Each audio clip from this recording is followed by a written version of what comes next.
Hi everyone, my name is Richard Santoro and I welcome you to Third and Zen, the YouTube channel where every week I'm sharing a spiritual message to nourish ourselves, heart, mind, body, and soul. First, thank you for stopping by the channel. Thanks for checking out today's video. I do hope this video finds you doing well. I hope you had a nice holiday season, and now that the holidays are over and we enter into July and the new year, I hope you're doing well. I know sometimes there's a big come down from the holidays, a little bit of post-holiday fatigue or malaise or what have you. Regardless, holiday related or not, I hope you're doing well. And if you're not, I hope you're taking the time, the energy, the effort, the love, the patience to care for yourself, heart, mind, body, and soul. Again, thank you for being here. And if you like liking, subscribing, sharing, all that stuff, I'd appreciate it. But either way, thank you. Thank you for you. With that being said, let's all take a nice deep breath. Take a moment and just allow ourselves to, as best we can, be here in this moment. Maybe take a breath or two and soften our posture. Release any tension that we might be holding in our brow, in our jaw, in our posture, our back, our shoulders. And just soften ourselves into our chair or into this moment. Give ourselves permission to just be. It's windy today, a little windier than I expected, so I'm hoping that that's not a volume issue. Hope it doesn't impede things, but we're going to proceed and we'll figure it out. Give it to God, right? And with that being said, let's give this moment to God and take one big breath. And let's get started with today's message, shall we? So we are at a particular time of year, this particular weekend. Christmas was 2 weeks ago. New Year's Eve was 1 week ago. And that leaves us at the time of Epiphany, the liturgical time of year where Christmastide has ended. We enter Epiphany. It recognizes and acknowledges in the Christian calendar the time when the Magi came and visited the baby Christ, saw the star, all of that good stuff. It's also a time of year that traditionally, this isn't a etched in stone dogmatic thing, but traditionally a lot of people, a lot of Christians tend to mark this on the calendar as the time of year where they take down their Christmas trees. For me, I'm of the attitude, you leave it up as long as you want. If it brings you some sort of joy, go right ahead. What I do want to talk about, though, I was reminded as I was driving through a neighborhood the other day, and I saw something. One of my big, I don't even want to say pet peeve because that minimizes it. One thing socially that aggravates me very much is when I see people that have real Christmas trees, nothing wrong with that, real Christmas trees, actual trees, and when they're all done with it, they toss them to the curb. They put them out with the rest of their trash for the sanitation workers to pick up with the rest of the garbage. This drives me absolutely bonkers. It is absolutely something that I see and it grates on me. And the reason why, let me explain why. This obviously does not apply to people that have the artificial trees that they pack up and put away. This doesn't apply to those people. But when we have real Christmas trees, when we've used actual trees, and to put it with the rest of the garbage is an absolute waste. When I was a kid growing up, we would take the Christmas trees to the beach and throw them in the dunes so that they would help, be part of the dunes to build up that barrier that's much needed. And if we don't live near the beach or near dunes, we can throw them in our backyard. And if we don't have a yard, we can take it to a local grassy tree foresty area, regardless of how big, because these dead trees are really good and healthy for the environment and the little tiny local ecosystem, even if it is a local little forest or wooded area or your backyard. It obviously biodegrades, it degrades and becomes part of goes back into the earth, but also it's good for all the little critters during the winter. It adds to them for refuge and for them to eat and things. It's really good and healthy for the ecosystem, for us to and for the soil and for everything, for us to take our former trees and to toss them back into the environment, beach, dunes, forest, backyard, what have you. Again, that's what we did as kids. I know that there are a lot of communities, the local surf shop by me, They have a drive every year where people can bring their old Christmas trees, and they'll take them to the beach and put them in the dunes. So if you have a tree, toss it in your backyard. Bring it to the beach, bring it to the dunes if that's able, and if not, bring it to a local forest area and just toss it in. We're doing a really good thing. Make it a spiritual practice of gratitude and thanksgiving. Thanks for helping us celebrate our Christmas, I know that there are, this creative compassion that we can have with these things. I know with pumpkins, after the holiday season of, the autumn and Halloween, people toss them in the garbage, toss them out, put them in the yard, put them in the lawn. It's good for the ecosystem. I know there was this really awesome charity that collected the pumpkins and delivered them to a pig farm as pig feed. So I don't want this video to be old man yelling about Christmas trees. That's not what I want. But I was thinking about this when I saw it, and the immediate thought, which I trust is the Holy Spirit guiding me, of this would be something to talk about. This would be a message. But again, as I was thinking about it, I'm thinking, well, what would I say? I don't want to just be cranky old man on a lawn shaking a cane saying, don't throw out your Christmas trees. But I didn't know where to connect it. I didn't know the thread to bring it to an actual message of fruit for us beyond a public service announcement about disposing of our old Christmas trees. I thought to myself, I stopped. I said, okay, calm down. What is the existential, the hermeneutical, the sermonizing, the theological, spiritual fruit for us to be had? So I just took a moment and I started to think, all right, where can I connect the dots? Where can I connect the thread? Maybe, all right, what is it that we do after Christmas? I don't know. And then I started to think, what do we do with things that no longer serve us, that have run their course? And then I thought, maybe how do we treat the world and people around us? And I don't know. But then I really started to pause, and I leaned into the Spirit, and I was quickly reminded of something. I was reminded that not that long ago in my reflections and meditations, I thought about how I wanted to talk about something I read once called lessons from trees. Lessons to be gained from trees. And I also thought about how I wanted to talk about the idea of grounding ourselves, and about how when I do grounding, I look up at the treetops, and it really hits home for me. So there it was. That's what I wanted to talk about. Lessons from trees. There's the message. So lessons from trees is something I had seen a few years ago.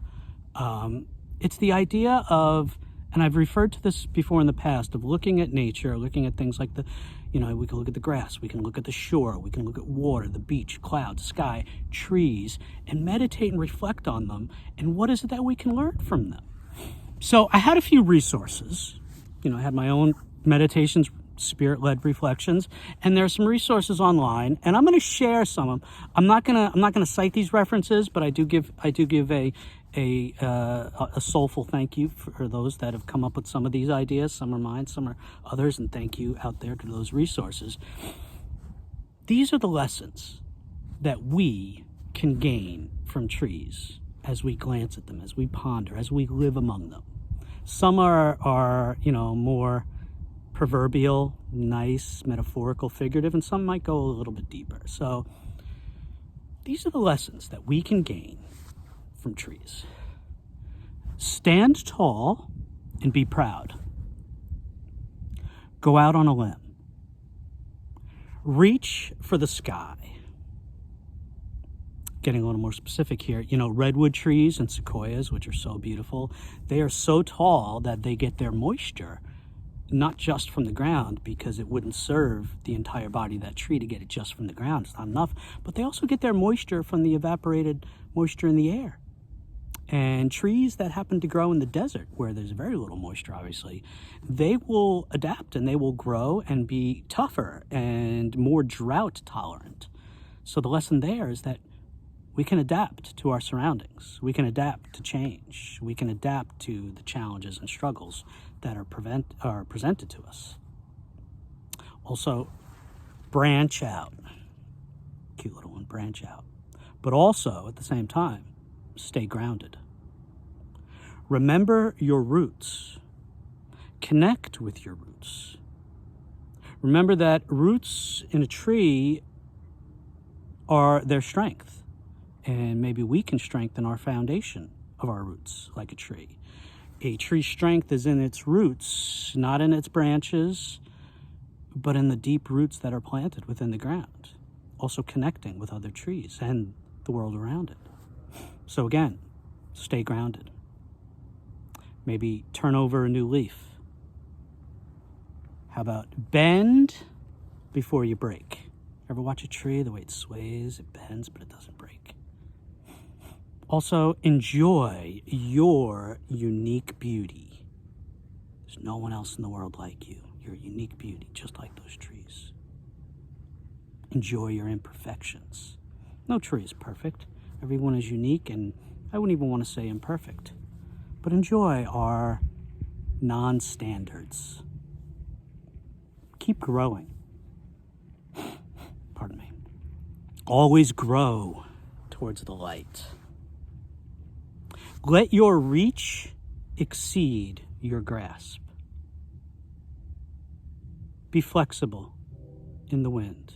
Sort of goes to the bend, but don't break. But be flexible. Be flexible. Grow stronger through the storms, through the tough weather, through forest fires. Bear your scars and what you have survived with pride, just like trees do. When we see the rings of the trees that go by each year, their rings, we can see when there's been a forest fire. We can see when there's been storms. If we look at trees closely, we can see when things have transpired. Bear your scars, bear your pain and suffering and survivals with pride, with love, with dignity. Trees also survive and thrive together. As I alluded to before, trees use their roots to nurture other trees. Trees provide shelter and safety and refuge to all sorts of creatures. So maybe us too, we can work cooperatively with our surroundings and with those in our surroundings and with our total environment. We can provide refuge. We can provide shade and comfort and protection. We can share our fruits. We can waste nothing. Like a tree wastes nothing. Uses everything that's provided to it. When a tree, when the land gets dry, trees will wait patiently for the rain to come. When a tree's leaves fall off, trees will wait patiently for the next season, for spring, for the budding, for the growth, for the blossom.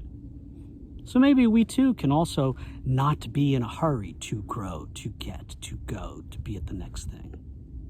We can be patient, like a tree. We can not rush to anything. Everything happens when the time is right. And that's how a tree lives. Trees easily and without holding, they let their leaves go when the time is right. We can learn to let go like a tree does. And when a tree lets go of its dead leaves, they make way for new leaves to grow, to unfurl, to blossom. We too can be open and make room for the new. We too can let go. Let God make room for the new. We can drink plenty of water. We can get rid of our dead wood. We can be confident. We can enjoy the view and the world around us. And I started this off talking about Christmas trees and about how we can take care of our Christmas trees and our environment after we're done with them. Now, I saw this online from Jane Lee Logan. That's who's cited here, so I'll give Jane Lee Logan credit. But these are specific lessons from a Christmas tree. So as we end our Christmas season, as we enter Epiphany, as we perhaps say goodbye to our Christmas trees and say thank you, the lessons that we can gain from a Christmas tree: twinkle, share our light, share our gifts, bring joy to others, be a light in the darkness. Remember that we fall over sometimes. Remember that we were born to sparkle. We were born to shine, even if our garland and everything is a little bit droopy and aged and weathered. It's okay to be a little tilted. So those were lessons from Christmas tree. So again, as we say goodbye to the Christmas season, as we say goodbye to Christmas trees, as we look at trees and the world around us, perhaps these lessons are things that we can, like a tree, pardon that pun, grow from, learn from, gain wisdom from. They're right here. They're around us all the time. They are gifts from the great Creator to us, providing shelter, providing beauty to our environment, providing so many things, and hopefully, as we've heard today, providing lessons for us as we go forward in our journey. Thanks be to God. Amen. Okay, my friends, again, I want to thank you for being here. I want to thank you for stopping by the channel, checking out today's video. I do hope that you found it fruitful and nourishing for your soul in some way, and I wish you peace. I wish you love. I wish you fellowship with God as you go forward on your journey. Thank you all for being here. I love you all. Have a great one. Ciao, ciao.